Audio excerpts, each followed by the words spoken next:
Hi there, Fox 35 Storm Team meteorologist TJ Springer here in the Storm Center. We are welcoming you on YouTube, on Fox Local, as well as on our Facebook page. So be sure to, if you are watching us on Facebook, if you have any questions, comments, concerns, definitely throw them in. Let us know where you're watching from. If you have any weather questions involving today, I have my phone, so once we get through a lot of this, I'll pop on and see what some of you may have been asking or may have been saying. But of course, our big headline today is this potent storm system that has been gradually working our way, and it's produced so many confirmed tornado warnings across portions of Alabama, Mississippi, some of Arkansas, and it's just been a really rough couple of days. Missouri, we actually had a confirmed tornado warning earlier on this morning in Georgia, and we have right now, it looks like just severe thunderstorm warnings, but you've seen the blinking red indicating the tornado warnings over the last couple of hours. It's all thanks to this cold front continuing to slide to the east. It's gotten through the state capital.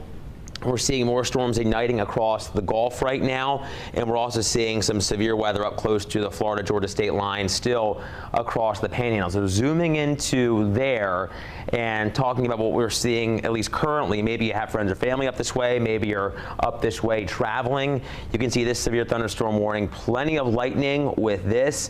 Likely close to 400 strikes here, at least in this general view of the map. And this severe thunderstorm warning in effect until 10:45 for, I believe that's Lafayette and Dixie County, if I'm not mistaken. And we're going to continue to see this lift off to the north and east, bringing the potential for 60-mile-per-hour wind, some hail. There was a little bit of rotation in there, so I wanted to bring up that product. This is what we look at here. Well, I'll show you that in a moment. I wanted to talk about the hail first. You can see that warning, 10:45. Actually, this is Taylor County, excuse me. I think there's another one that's for Lafayette. And I was looking at our Fox Weather alert system there. But this is Taylor County, so I want to correct my statement there. Taylor County until 10:45, and you can see the purples and pinks there.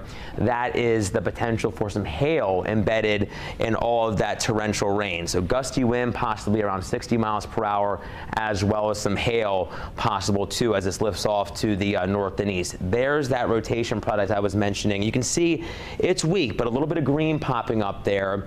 That's the indicator that there is at least a little rotation in this cell.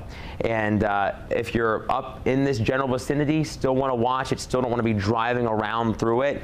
Looking at our key here, our legend, weak, strong, extreme. So thankfully it is weak, but we're going to continue to monitor all of this as we head through the remainder of the morning, because once things become a little more unstable, as temperatures continue to rise and the dew points as well, that'll bring the potential for maybe a bit higher of a rotation threat, so to speak. You can see a little bit of red popping up. Remember, this is our velocity product, so green indicating the wind moving toward the radar site in Tallahassee, and red going away from the radar site. So between the two, there's just a little bit, and that's what the radar is picking up on, and what our system, our weather system, is picking up on, and our rotation product that I was just showing you. So that's a severe thunderstorm warning again until 10:45 for those of you in Taylor County. If you're from Central Florida, maybe you're visiting up that way, or maybe you have friends and family, just make sure they're staying weather aware as well. Tornado watches have been extended and expanded. If you're watching us on Good Day Orlando earlier on this morning, we had these watches that were just confined to portions of the Panhandle, including the state capitol and the Big Bend. But now we've seen these included to get to the coast, Jacksonville Metro, our Fox 51 locales, as well as now some of Central Florida. We have Marion County, Flagler County until 3 o'clock this afternoon. And this is what we were thinking was going to happen. We were likely going to see either a severe thunderstorm watch maybe issued, but the National Weather Service was able to keep this tornado watch and extend this. And that's what we're going to be watching throughout the day, because not only do we have the instability building, but we are going to have some of that wind energy as well. But I'll talk about this a little more in detail. I have a map I want to show you, or a product I want to show you. But when you're looking at the atmosphere and you're trying to find the areas that could see rotation, you're looking for the best dynamics, the quickest wind upstairs in the atmosphere, the best turning of the wind with height.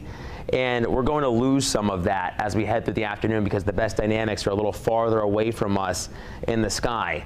So that's a good thing. We don't want to have that setup because that means our rotation threat would be a little higher. But either way, it is a storm alert day here for Central Florida as we head through the afternoon and evening for the potential of a tornado or two, gusty wind, as well as large hail, a possibility as well, or larger hail, severe hail, not just smaller hail that you could see in just your general thunderstorm, so to speak. So that's why we want you to stay weather aware and have a way to receive those watches and warnings like the Fox 35 Storm Team app.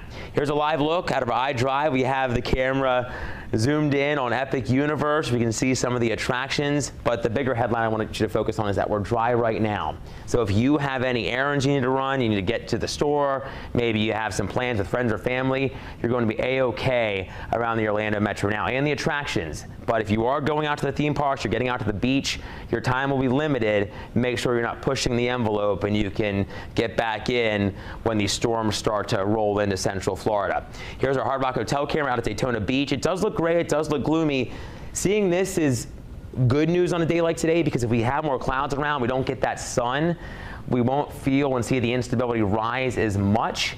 So that's something we'll have to watch as well. If some of these clouds hang around a little longer, we might not be able to get that instability to get as high, and that would keep our thunderstorms likely in check. So there's a lot that comes together on a day like today, and little things can change things in a bigger way. So just make sure you're staying with us as we head through the remainder of our day. The timeline of these storms to the north, 11 to 1, and likely these windows is when we're going to be seeing the bulk of the rain. Here in the red, 1 to 4, that includes our Fox 51 neighborhoods and a good bit of our communities north and west of the Orlando Metro, like Marion County, Flagler County, Putnam County, and then getting into the heart of the Sunshine State closer to early evening through about dinner time around Orlando. Then beyond that, Polk, Osceola, and Brevard counties around dinner time and into the latter half of the evening. And then eventually we're going to see these storms move off the Atlantic seaboard. Here's that map I was talking about. This is our tornado potential. So this combines the instability and that wind shear, or the twisting of the wind as you head upstairs into the sky. So this morning we're seeing the yellows. It's slight, not extremely impressive. It was much more impressive farther to the north and west. Now, as we head through the remainder of the morning into the early afternoon, we start to see it kind of fade away. Still there through early afternoon, and this doesn't mean we still can't get a spin-up tornado, but it just goes to show that overall, it looks like the ingredients are not coming together in quite a dramatic way to produce widespread tornadoes, which is what we obviously want. Through the afternoon, we continue to see this kind of fade away. When you have a lot of instability, but a lack of wind shear or wind energy, these storms can tower up really high into the sky. So they'll grow, they'll explode, they'll look really mean and nasty. They'll produce tons of rain, but then as they collapse, you start to get a greater potential for damaging wind gusts, straight line wind. So that looks to be our main hazard as this system moves on through. Even though we have that tornado watch for the greater Orlando Metro, it's not the tornado threat, but the gusty wind threat that is, at least right now, seems to be the bigger headline. Yesterday, if you were watching Good Day Orlando, we were talking about the risk. The slight risk was farther to the north and west, and I was thinking, yeah, this will probably get extended farther to the south and east, and that's exactly what the Storm Protection Center did today. Now it includes a good bit of the Fox 35 viewing area, all of our Fox 51 communities. The slight risk means scattered severe storms are possible. In the green, it's a level 1 out of 5 risk, our lowest end threat, but it still means an isolated severe storm is a possibility, including some gusty wind and maybe some hail. Now I did want to show you this, and now that we have the tornado watch, it's less of a big deal, so to speak, but this product is showing that potential for tornadoes. So on Monday, when we had our EF2 tornado, we had this green 2% risk. And a 2% doesn't sound like a lot or really high at all, but it still means that tornadoes are a possibility. In the brown, that's a heightened risk of tornadoes. So, and that pretty much lines up just about with where the tornado watch is here for us today. But as I was hitting on, the tornadoes not the main threat. Gusty wind seems to be our bigger hazard, of course lightning, but large hail tornadoes secondary. Thankfully, we are not expecting flash flooding with this one. Still ponding, still torrential rain, but thankfully no flash flooding. Here's our future clouds and radar with our Fox model. I wanted to time you through the rest of our Sunday hour by hour. We can see 11 o'clock here in the morning, those storms are continuing to work into places like Alachua, Levy, Dixie, Gilchrist counties, arriving in Marion County and Putnam County through the mid-afternoon, and then finally getting closer to dinner time, we're seeing this broken line of showers and thunderstorms working eastbound. It's not going to be raining all afternoon either, so you'll see some storms. Maybe you'll see a little bit of sun peek out, and then you'll see another storm or two. Not all of us are going to pick up the intense rain from these storms either, even though it's badly needed.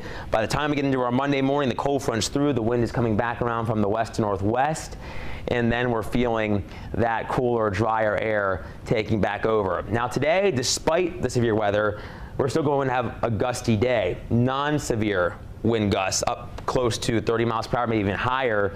So that's why we have this wind advisory from the National Weather Service as well through 6 o'clock. So be sure to secure things on the lanais, the decks, on the porch that are prone to blowing around. Don't want to lose those, especially if we have a severe thunderstorm warning. Highs today, one of the big reasons we're going to have the instability attempting to build back close to 90 degrees with these showers and thunderstorms. Our forecast tonight, much cooler. We're back into the 50s and 60s. It'll feel much better compared to what we woke up to this morning. It was spring-like this morning, and then tomorrow we're back down into the low 70s, dropping nearly 20 degrees. And then we start to rebound nicely. Lots of sunshine, high pressure takes back over, and then we're getting back into the lower 80s by Thursday ahead of our next cold front, which that one may bring a stray shower or thunderstorm as well, and also another roller coaster ride down back into the 70s by our Friday. So I am going to pull up Facebook right now. I want to see if any of you have commented. Hopefully you have. Let's see, and if you have anything that's weighing on, let me turn this down. Let's see. Michelle asking about the storms arriving in the Port Orange area. So let me pull back up our map, and I can show you that. But likely going to be in that, maybe 2 to 4-ish range, I'm thinking, Michelle. Let's see, there we go. And I can zoom in some too. So there's Daytona Beach. So that's still in our 4 to 7. It's going to be close, but closer to the early evening, late afternoon, early evening, anywhere from New Smyrna through Port Orange up through Daytona Beach. So be sure that if you're out and about, even into the early afternoon, that you are ready to potentially get to somewhere that's safe and secure, because these storms are going to be moving somewhat quick, and if you're just kind of out there not paying attention, they could sneak up on you in a hurry. Okay, let's see. Hi, Joseph. You're at Coastal Health and Rehab in Daytona. Hope you're doing okay. I'm not seeing any other comments right now, but I'll hang out for a little while if you need to or want to before we hop off the feed. Okay. All right. Well, I think with that, I guess we are going to end it. But if you have any questions, comments, or concerns, throw them in there, and I'll definitely get back to you. But thanks for hopping on and watching us on Facebook, on YouTube, and Fox Local. And we're going to continue to do these throughout the day, so we'll have more updates coming your way at the tops and bottoms of each hour, and then of course we'll have updates on fox35orlando.com as well as our social media pages. So be sure to stay tuned throughout the rest of the day, and we'll keep you ahead of these